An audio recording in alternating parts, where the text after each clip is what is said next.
involved in this kind of themes with the author, with the director. Now used to be in the film and he have a voiceover or whatever. But I think this like a way you can. I have found a lot of films nowadays with this kind of style, yeah, that the director makes himself or herself as the protagonist of the film, and they talk about it or whatever. So that's almost all the questions. If you have any, the audience, yes.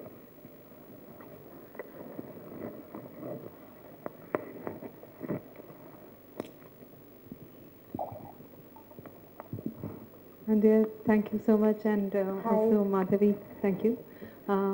I just wanted to, continue the conversation on, what kind of, support, in Kerala and India, we don't have grants or support systems from government for, in a very common sense, we would say that it's not very usual to give grants to documentaries. Yeah. And people generally would say that you have to earn it through applying for grants internationally, and it's not very easy in that in that sense. And the local or the Malayalam speaking or the vernacular speaking people who wants to have grants is very difficult in some times. So I teach in a particular place cinema. So people keep asking, is there any way that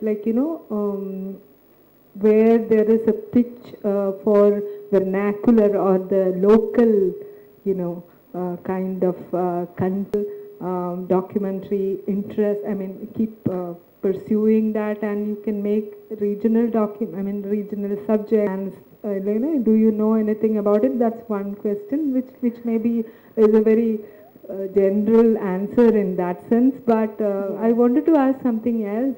Are there specific courses or educational programs that tend to documentaries? Because nowadays we see that non-fiction and fiction have very thin line of difference. Yes. So it like here in Kerala we have a lot of fiction, but then almost nowadays a lot of people have taken on non-fiction as the base to create fiction. So a lot of reality, so to say, has come into the fiction area. So how do you see that? Is it the same all around the world, or what is your? Yeah, I'm not sure about the question. Shall I explain again? I understood you. Yeah.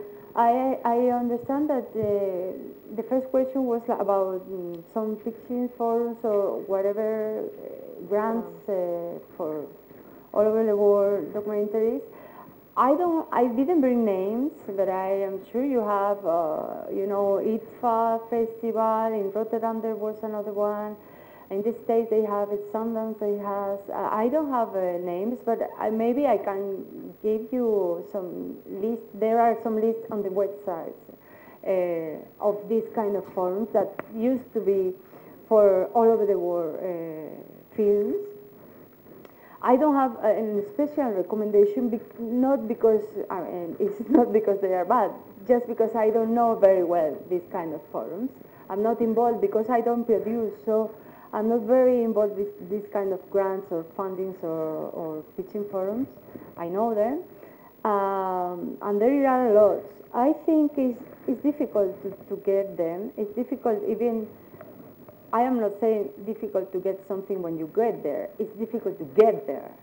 Really, really difficult. I think it's for everybody is like that. It's like, nowadays we have so many films, so huge production of film production, because everybody can make a film with a smartphone or with not much technical. You can edit with your computer or whatever. That is difficult because we are thousands of people applying on that grant. So I think always will be difficult, but someone asked me a similar question about being selected in a festival, for example. It's the same, you know? You send your film to a festival, but the festivals, they receive thousands of films, and it's supposed they watch them all. We do, and I really assure that we do that. But I know that not all the festivals watch the films, and probably not all the grants or fundings read all the projects they receive, because maybe they are a lot. So maybe it's useful to have someone to connect you with someone in the festival or in the foundation or wherever it is. But it's not, you know, this is not the solution. It couldn't be the solution, because it doesn't make any sense that you have to have a contact. Maybe it will help to people to have the attention on you, to read your product or to watch your films.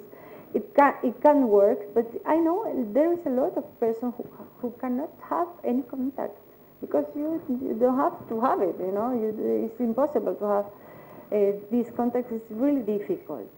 So I think, for example, for the projects, the thing is to work very good, to have a good presentations, to be short, to not to make, for example, very long projects that it takes a long time to read, and maybe they just, because they have so many projects, they don't go through the whole thing.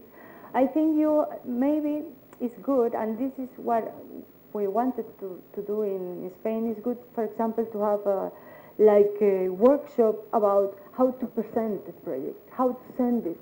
I think this is very important to learn, how to make your presentation, to put good pictures, to have a good title, you know, if you send a t-shirt, you just have to be a good quality one, not anything, because you have a lot of competition. We all have it. We have a really lot of competition, and it's not only here, it's all over the world. It's really, really a lot. So as better as you can work on it, and I think I really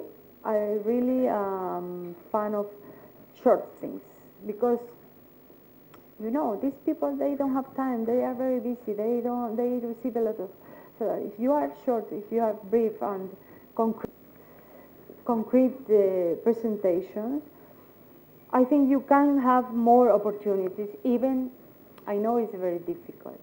I forgot the second. Someone, the courses specific to, educational courses specific to documentaries. Because we have a lot for the fiction.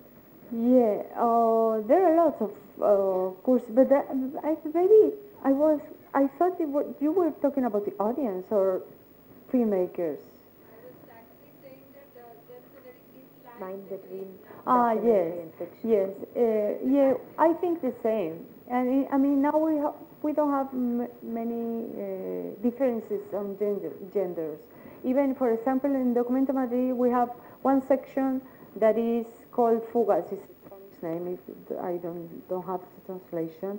That we have hybrids, and we have had fiction things in this section, because well, maybe not fiction, typical one, but films that have been shot with a person who is not an actor, but is representing someone or like that.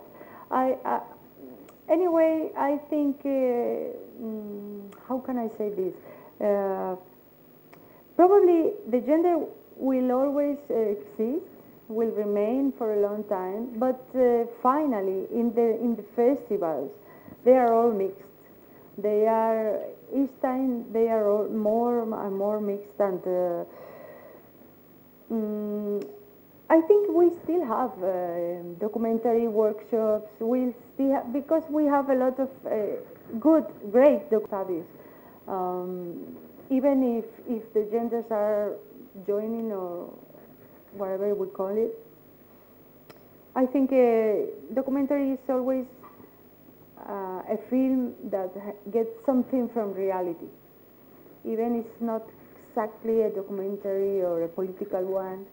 It gets something from reality. It can have a character, or it can have even an actor doing a real character or something like that. And I think it's good to keep learning about this kind of filmmaker way to shoot.